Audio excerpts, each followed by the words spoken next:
What is going on, everybody? IronSmithy here, and I am so excited to be bringing you our first ever Ashes of Creation video. For those of you who don't know what Ashes of Creation is, it is a MMORPG that is being created by the amazing team over at Intrepid Studios, currently in pre-alpha, about to transition to Alpha 1, and I have never been more excited. As a longtime MMORPG enthusiast, playing everything from EverQuest to World of Warcraft to Aeon to you name it, I've played it in the MMORPG genre, and I've done alpha and beta testing for pretty much every game that I've been part of, that I've been willing to invest the time into, and I have never been more excited for a game to release than I am for Ashes of Creation. The team over at Intrepid is taking on a huge project here, but I am ecstatic. I have been following them for quite some time, and I am so impressed with how transparent they're being through the entire development process, the monthly dev updates, the constant communication with the community, and I can't wait to jump into this, guys. NDA is supposed to be dropped in the next upcoming months, and I can't wait to start bringing you guys some gameplay over on Twitch as well, and continue to make YouTube content around Ashes of Creation right here. So if you guys like what you see today, make sure to subscribe, like, and comment on the video. I will be answering any of your questions in the comments. I will have links to all the resources I use to gather all the information today, as well as timestamps to go through all the different categories that we are going to cover today, from character creation all the way through to PvP, castle sieges, and all the good stuff that you guys want to see. We're going to cover today and sort of give you a state of the game as it stands right now. So without any further ado, let's jump right into it.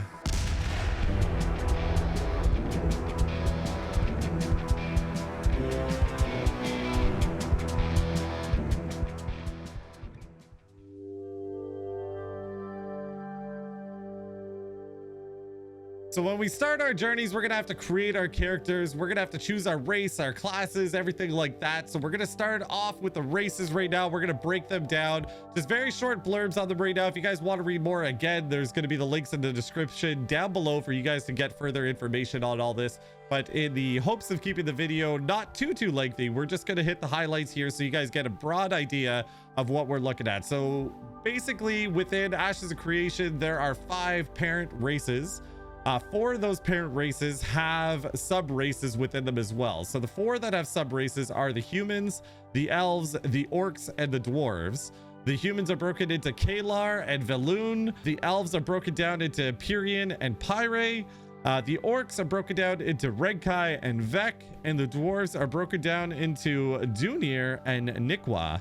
And the 5th parent race that does not have any sub races are the Tulnar, which they actually seem really cool. They're a little bit unique. We're going to jump into a little bit of information here on them right now. They're the combination of the 4 major races and many minor races that were left behind on Vera after the apocalypse. The Tulnar are going to be the only race that are going to be very unique in the customization of them, as they are going to be they will have a mix of subtypes, such as reptilian, mammalian, and humanoid that we will be able to choose from. The mammalian Tulnar may have snout features, fur, and inverted knees. Reptilians may have circular eyes and head shape and scaly skin. So they're going to be really unique, and I'm actually really excited to look into this and see a little bit more. The Tulnar doesn't really have much on it right now, as we are still in Alpha 1. But I'm really excited to see what the character creation looks like for this. And once we do have access to that, I will most likely be making a video on that. I will make videos on all the different races once we have access to it, and once the NDA is released, showing you guys all the different features of every sub race and breaking that all down for you guys. All right, so with the races taken care of, now we're going to jump into the classes, and we're going to spend a little bit more time here because I think this is something really unique that Ashes of Creation has done that I can't wait to see in action and to actually jump into myself. It is the way they've broken down the classes is into 2 different archetypes. So you'll have your primary archetype that you pick right off the bat, and this will be anything from fighter, tank, rogue, ranger, mage, summoner, cleric, or bard. You'll have 8 choices right out the gate, and then when you hit 25, you're going to get to choose your second archetype, which the combination of the 2 is going to result in your actual class for your character. So let's say you start off like myself. I'm going to probably start off as a summoner, and then when I hit 25, I'm going to choose tank, which will result in a brood warden, if you look at the image on your screen. So with these combinations, that gives you a total of 64 different classes that you can choose from.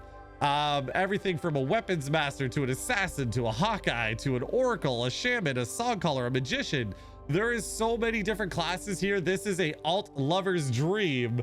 And I'm really excited to see how well this is implemented. It's going to give everybody so much more creativity that they can put in. It's going to make it more personalized to the individual players than just being stuck with the same couple of classes that are set in stone, and that's what you get and that's what you pick. You know, Final Fantasy 14 does 18 total classes or jobs as they create it.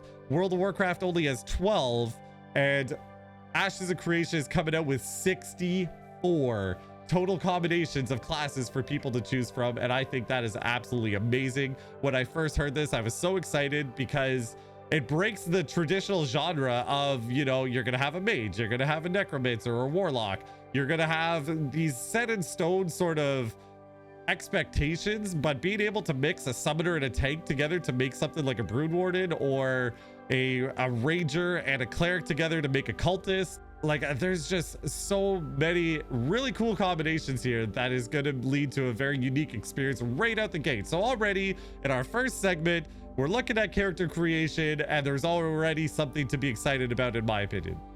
Now, while we're still on the topic of creating our characters, picking our classes and everything like that, let's talk about the skill trees as well real quickly and how that's looking right now as far as pre-alpha and the information that we have right now. So currently there's going to be 3 skill trees. There's going to be an active skill tree, a weapon skill tree, and a passive skill tree that we're going to have access to allocate our points within.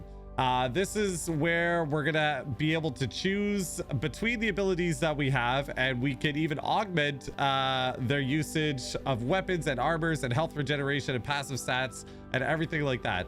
But on the weapon side of things, that's where you will spec into certain types of procs based off of weapon groupings.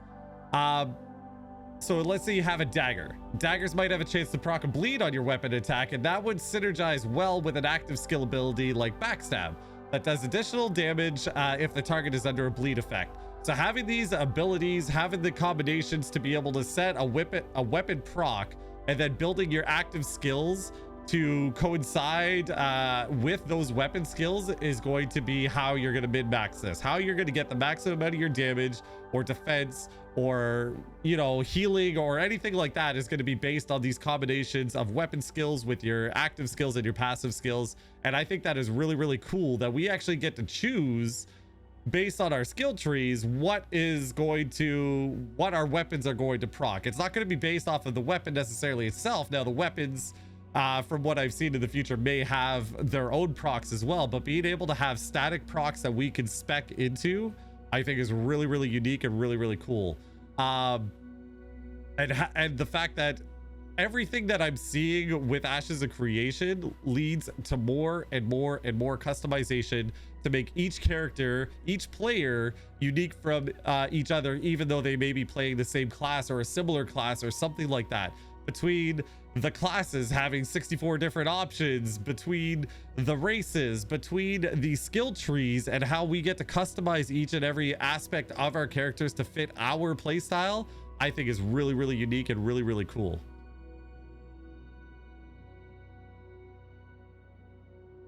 So now that we've created our characters, now it's time to look into the combat of the game. Let's break down the combat system that they're offering, since it is unique from most other MMORPGs out there.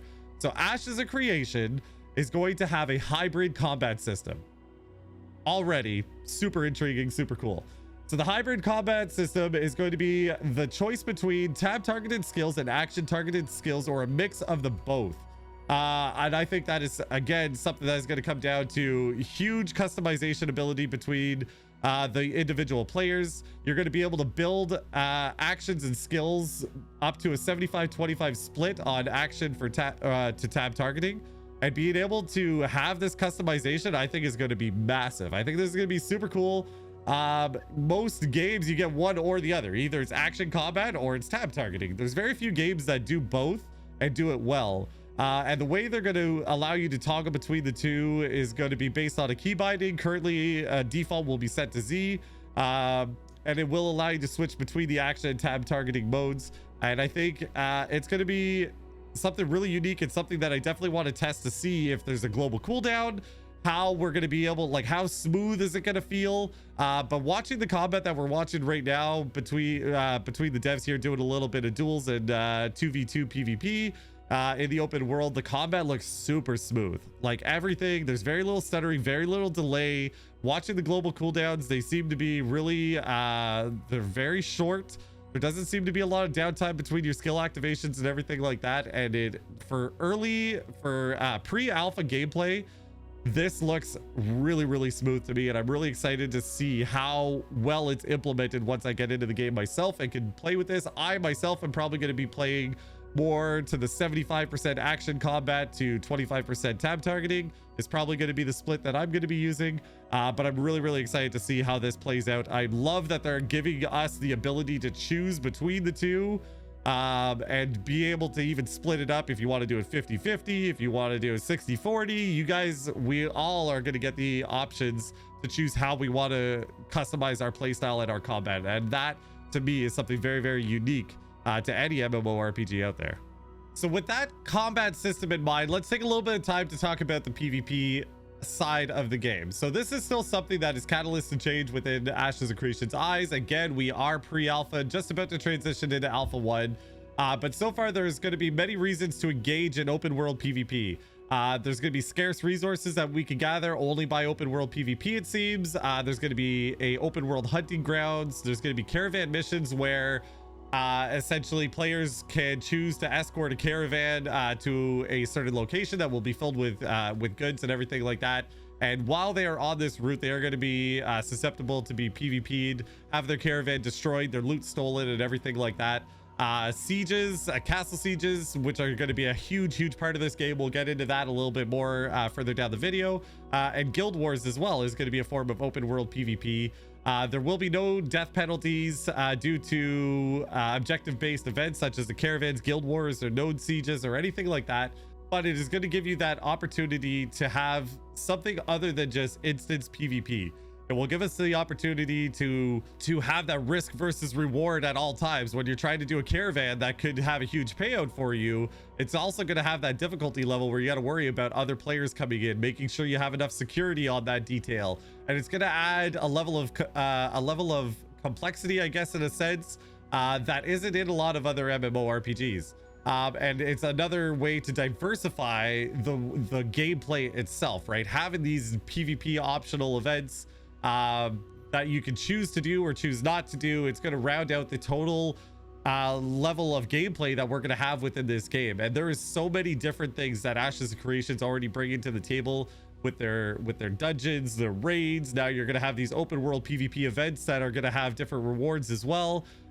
So far there is a ton of content and hours and replayability that is going to be in this game through that. But I'm really excited to see this. Like I said, they have already stated that there's a lot of things that could be changed once PvP is involved, but it is going to be something obviously I will be part of. I am a huge PvPer.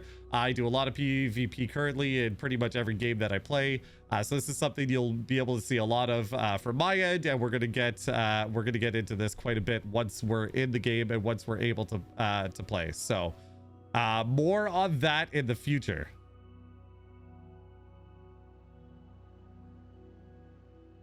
So the next topic we're going to talk about is nodes, and this is a huge topic to delve into. We're going to hit all the key points today to give you guys a brief overview on it, but there's so much to dive into here, as this is like the lifeblood of the game. It is a huge focus of the game, so we're going to make a separate video on this at a later date, so make sure to stay tuned for that. But nodes essentially are the heart of the world. They create the ebb and flow of life. At their core, nodes are the preset points in the world, wrapped in a zone of influence and surrounded by geographic areas that change over time based upon player participation. So as we complete quests, as we develop our characters and everything throughout the world, we're also going to develop these nodes, which is going to change the actual physical look of the game that surrounds us. It's going to build up these nodes through different levels. And there are different types of nodes as well. Everything from divine nodes economic nodes, military nodes, and scientific nodes are the 4 types that we can come across and we can develop. And these nodes can develop in 7 different stages, everything from starting off as just a wilderness, nothing really happening, and you can see this these developmental stages in the video that's playing right now, to an expedition, to an encampment, and then once we start hitting village, town, city, and metropolis, that's when player housing can actually come into effect, which we're going to talk about a little bit later in the video. But starting at the 4th tier, which is village, we can start having small houses. In a town, we can have medium houses. Once we upgrade a node to city, then we can have large player houses, and in a metropolis, we can actually have mansions. Now, obviously, as we go through all these different things, to go from wilderness to expedition takes a few hours.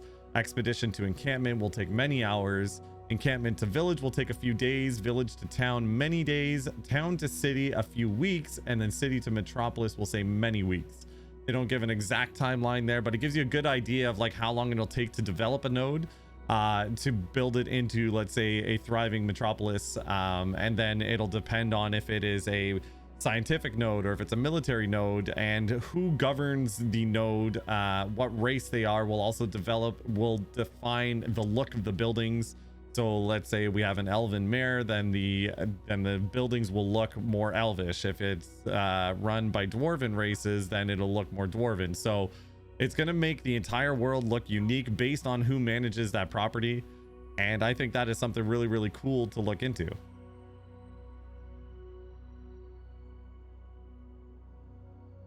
Now that we've taken the time to talk about nodes a little bit and how we can develop them through these different stages, we did mention that at level 4, once we hit the rank of village within a node, that we can start having player housing and become a citizen of that node and help develop it even further. There's actually 3 ways that we can have player housing in the game: apartments, freeholds, and static housing, and we can own one of each type of housing simultaneously. One unique thing that I definitely want to point out is freeholds are account based, so you can only have 1 per account per server. So let's say you have 3 alts on 1 server, you have 1 freehold placed down with your main character. Let's say he is the citizen, that is the only one that can have citizenship, and then if you have another alt on a different server, then that one could hold a freehold and become a citizen of that server. But per server, per account, we are limited to 1 freehold. So that is something definitely to keep in mind. Once we gain citizenship, it's going to give us different benefits that we didn't have before within the node. That's going to help us develop those nodes even further. Once you buy your freehold, it's going to be completely empty. So it gives you the ability to decorate, add trophies and everything like that over some of your conquests in the world of Era.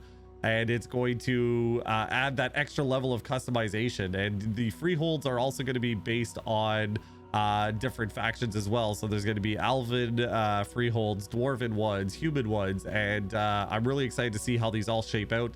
We're watching a little bit of footage right now of the Empyrean elf different freeholds right now.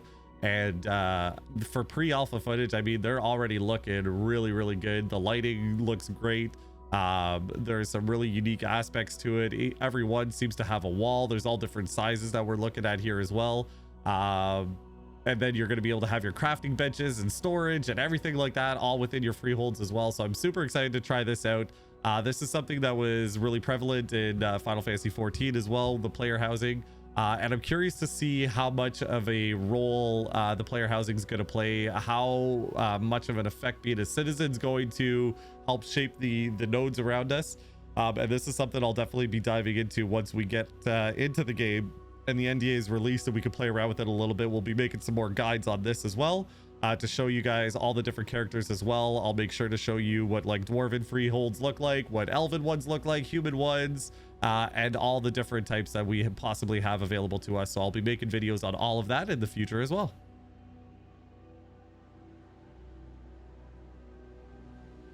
All right, so the time has come. We're going to start talking about some of the more juicy stuff, and that is raid bosses, raids, dungeons, everything like that, sort of what we know right now and everything like that. The first thing we're going to start with, because it just came out in this week's dev's diary, or sorry, this month's dev diary, is the world bosses, what they look like, what we know so far right now. We do know that they are going to be 40-person raids. There is currently 3 raid bosses that we know of, and they are basically 3 elder dragons. One that is forest based, one that is fire based, and one that is ice based. These look amazing. You're going to be able to see a little bit of footage of them fighting some of these raid bosses right now. And they are all scheduled, like I said, to be 40-person raids. 40 to 60-person raids is what they actually said in the dev diary. So I think that is insane to get back to some of these larger scale raids and to see how fluid it is. You'll see within the videos that you're watching right now, actually, they have like over 40 people here. This is Alpha 1. There's spell effects going off. The raid boss is doing its thing, dropping down all kinds of poison and everything like that. And I am seeing very little stuttering, very little delay in combat. Like, it is looking super smooth. And I'm really impressed to see that already in early pre-alpha footage. If they already have it that solid, with that many players and everything in a confined space, I think it's already, you know, sort of given us an insight as to where their priorities lie. And to have that so locked down already is something that really intrigues me and has me really excited to see. Because I've seen games that have come out in like full release, live, or, you know, final beta testing, that you get, you know, more than 30 people in a confined space and everything starts going to heck. So really like what this is looking like. The raid bosses are looking great. They're saying that there's going to be a total of between 12 to 15 raid bosses within the world. Legendary equipment is only going to be dropped by legendary world bosses, and particular world bosses, so specific ones, are going to have stages of progression, such as having to defeat acolytes, then lieutenants, then generals, and then the world boss itself, which is really cool. You see that a lot in pretty much every MMORPG, where you sort of got to work your way through the trash and then eventually get to the boss itself. There's also going to be world bosses that are going to change based on the node development that we've already discussed about. As your nodes develop further, it could trigger different events or different world bosses to appear, which just goes to this ever breathing and living world that is going to be based on the community's developments, and how we develop our nodes and everything like that is going to develop the world bosses and events. And I think that is really unique and really exciting to see as well. So yeah, so I think that's sort of lays down sort of the basics about what raids are going to look like right now. It is going to be traditional looting system as well, where your raid leader is going to have the ability to choose which way they want to divvy up the loot. And this is going to be anything between free-for-all looting, loot master, a round robin style, need before greed, a bidding system, sorry. And I mean, that's standard in pretty much every MMORPG. I'm glad to see that they're going to have these integrated already for the raid leaders to be able to choose which way they want to go with that. Now, jumping into dungeons. Dungeons is another concept in this game that they're sort of taking a unique spin on that I haven't seen a lot of in a lot of other MMOs. So what they're planning on doing is they're going to have open world dungeons that will be populated to facilitate multiple groups within the same dungeon. 80% of dungeons will be open world is what they're saying as of this point, with only 20% of dungeons being instanced. So this is going to give us the opportunity to potentially use mounts through dungeons and stuff like that. If they're going to be open world, I foresee the ability to use mounts in at least some of them. Obviously some will most likely be restricted. This is just my interpretation of it anyways, and I'm not sure how flying mounts will play a role into this, but the fact that 80% of their dungeons are going to be open world and that they can be populated by multiple groups has me intrigued. I'm curious what they mean necessarily by that, like how they're going to be able to have multiple groups within the same dungeon, and how looting is going to work under that. Is it going to be us fighting to tag targets within this dungeon, or how's that going to play out? So another thing that I will be testing extensively and through my community and everything like that, we'll try getting multiple groups in there so we can see how it looks and how they're integrated to do together with them not being instant. So really curious and sort of excited to see that, because it is new. It's a little bit different. I can't think of any games off the top of my head that had the majority of their dungeons be open world, and I can't think of any of them that, even if they were sort of open world, you could just walk into them, didn't have some kind of instancing that prevented other players from jumping in at the same time. So really curious to see how that's going to look. Dungeons are going to be massive in scale is what they're saying. Massive caverns and open world spaces, places to suit larger and smaller commitments as well, where people with 30 minutes can participate. So that's good to see that we can knock out dungeons pretty quickly. With them saying massive scale, it tends to have me thinking that they're going to take a massive amount of time as well, but saying that we could still commit to a dungeon run within 30 minutes I think is perfect. That's generally sort of the time frame that, you know, I like to knock out dungeons. So if we could get them done within 30 minutes and there's still this large scale experience, I want to see how that's all going to play out as well.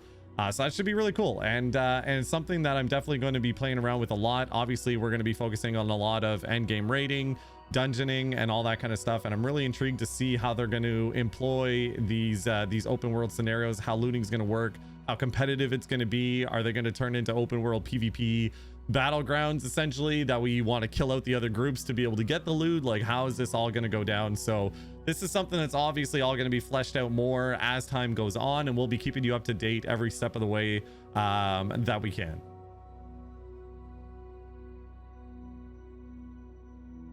So now we've gone through creating our characters, the different races, the different classes that we could create. We've gone through combat and how that's going to look. We've gone through freeholds and housing and node development and world bosses and dungeons. So now we're going to talk about the community and guild sizes and everything like that. So right now what they've stated is that guild size of 300 is currently the maximum cap that can be attained by leveling the guild and selecting the path of size as opposed to the path of guild skills. Guild size can be traded off, however, for guild progression. The higher the guild's member cap, the fewer available skill options will be available to that guild.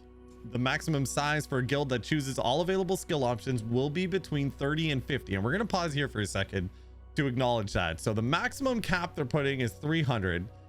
Yet, if we choose to get all the skill options available through leveling, it's going to lower our cap to 30 to 50. And I think this is going to be significant because a lot of people are really worried about there being these superpowers that are just going to hold all the castles and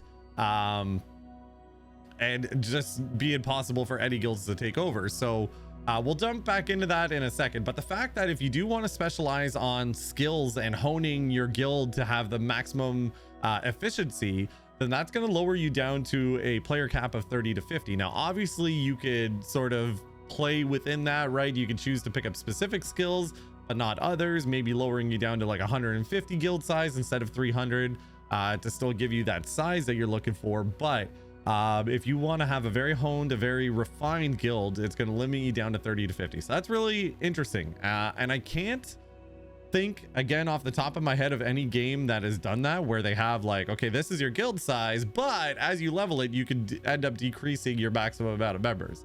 So that's pretty neat. It's unique, it's interesting, and I'm curious to see how it actually plays out in game. They do mention the guild alliances may be a key part in creating the larger guild feel.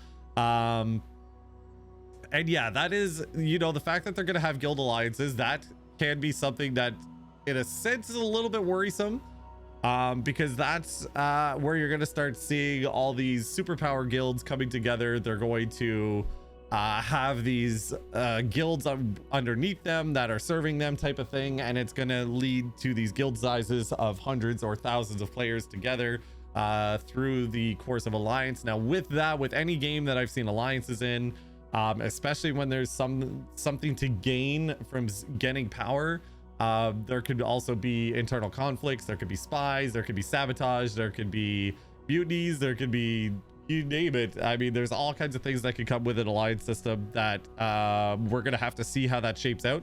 In all honesty, we're gonna have to see what they do to sort of cap or minimize superpowers from taking over the entire game from everybody else, because you need to have the ability to attract new players to keep the game alive and to keep it functioning, right? To keep it growing, you have to have new players have to feel comfortable that they could jump into the game at any point in its longevity and any time of its life and still be able to be relevant, to start building their path, start forming their story, no matter what is going on in the world. So I hope And I pray that they do the alliance system right and that they keep some kind of cap, so there's not going to be this one guild that has 1,000 players that, you know, that has formed this massive alliance that capitalizes on every opportunity to take control of the entire server.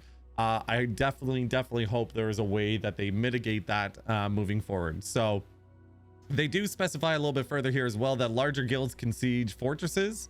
Large guilds won't have access to power boosting guild ability slots, however, whereas small groups can do something even better than the large groups. Sieges will have things that smaller groups have an advantage in compared to the larger groups as well. So they've obviously thought about this, and they've thought about balancing, you know, yes, we'll give you the option to have a 300 person guild, but your smaller group of 50 might be more efficient than you are with 300 due to the skills and how that's going to play out. So obviously I haven't seen the game inside yet. I haven't seen these in play. I haven't been able to toy with it, but once we do, you rest assured that I will definitely be breaking this down further. I will be giving you guys the information that you need to see, and it'll be nothing but honest opinions from me on how this is, because I've seen too many games that have gotten broken because of superpower guilds taking over and new players not being able to get into the game because they just get stomped by these superpower guilds.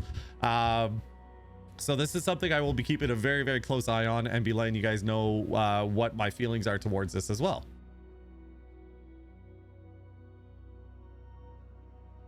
And now our final topic that we're going to talk about is the mounts of the game. For all the collectors here, this is the bread and butter for you. I know, because there is so much to collect in this game. There is an animal husbandry trade skill that's going to allow you to tame mounts out in the wild, raise them, breed them, all that kind of good stuff. So for those of you who love that, who love to collect every mount in the game, who enjoy breeding aspects of games, let's say like in Ark or Atlas, there's so many games out there that focus very heavily on breeding, and I know so many people love that. So this is going to be really cool to have it into this MMORPG as well. And some of the skins, some of the looks, some of the mounts that I've already seen and that you'll be able to see in some of these screenshots already look phenomenal. For pre-alpha footage, their concept designs look insane, and there's going to be different classes of mounts as well. So there's basically tier 1 through 3, which there is ground / land mounts, and your aquatic mounts are in tier 1. Tier 2 is going to have your gliding or jumping mounts, and then tier 3 is going to have your royal or your flying mounts, and they're going to have everything from dragons to wyverns to Pegasus and Phoenix looking flyers, to you have like an Arctic prowler, which is basically the cross of an owl and a polar bear is sort of what it looks like, and that's in your gliding tier. There's some really cool looking mounts here. There's a prowler of perdition that you could probably see in the photos as well. It is like a purple and black lion. It looks friggin' gorgeous. So for those of you who really like your mount collecting and everything like that, you're probably going to want to choose animal husbandry as one of your trade skills. And the next unique thing about that is really cool is the mounts are actually going to have abilities and stats as well. So there's going to be different levels, different qualities of mounts that we can obtain, obviously. And there's actually going to be mounted combat as well. So I just think it's going to be really neat to see how this is going to go. It says, one thing that I want to note out is it says dragons are epic flying mounts with strong battle abilities, such as AoE breath attacks, swooping flyby attacks, and others. Dragons have PvP capabilities relating to castle sieges and node sieges. So that to me is so freaking cool. The fact that we're going to be able to fly around on a dragon, breathe fire, change the course of a battle using your mount is amazing. It's something I've been wanting to see in so many games. World of Warcraft has so many great dragon models and everything like that we can fly around on, but that's all we can do. We can't, you know, swoop down and pick somebody up. We can't like breathe fire on them. We can't do anything like that. So the fact that they thought that through and are going to have mounts that are going to have different abilities. Some of them are going to be more defensive abilities. Some of them will be more offensive based like dragons. And the fact that we can have mounted combat, I think is going to be really cool and unique.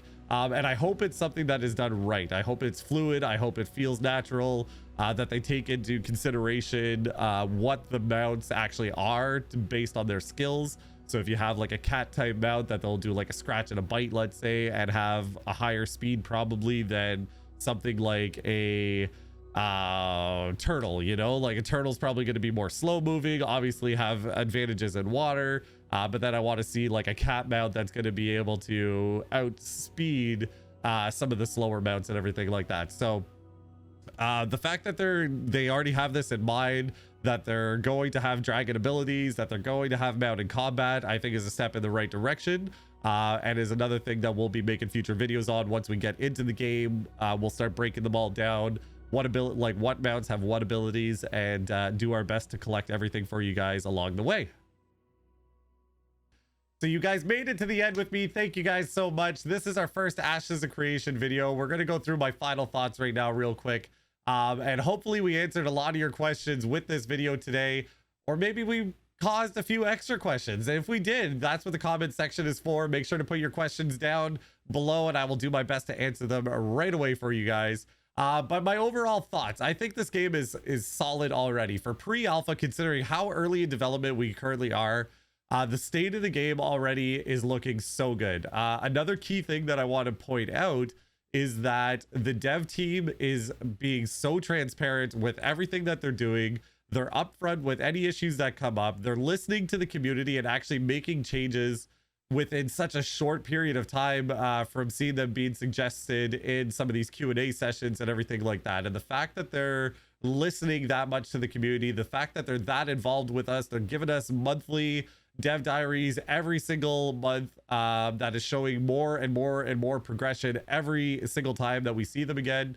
I think we're in a very, very good position with Intrepid and Ashes of Creation. It is something I am definitely looking forward to. It is something that I am already planning to main. I will be streaming it. I will be creating YouTube content around it. This is the first of many videos every month from here on out.